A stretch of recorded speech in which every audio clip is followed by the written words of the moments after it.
You'll ask Christians, hey, is this what God's Word says? Yes. Is this what God's Word says? Yes. Is this what God's Word says? Yes. So then, like Paul making an argument by the case of the building by the preponderance of the evidence, Paul says, since this is true, this is true, this is true, therefore we must do this, right? And you'll walk through Christians with that and you'll say, well, therefore, if this is true, we must do this. And they'll be, well, we can't do that.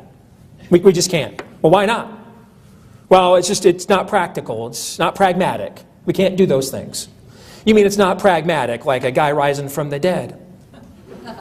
It's not pragmatic like a sea being parted? Not pragmatic like that.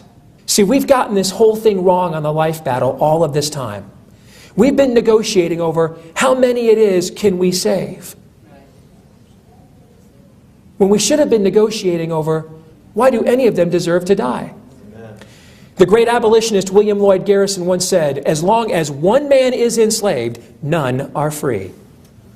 Doesn't sound like a very pragmatic statement to you, but it won a moral crusade, did it not?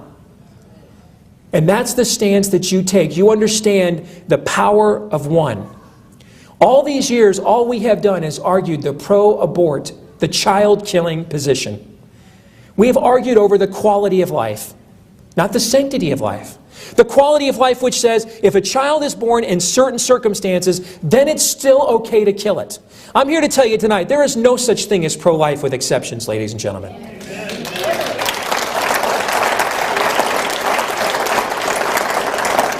All pro-life with exceptions is pro-choice with maybe fewer exceptions.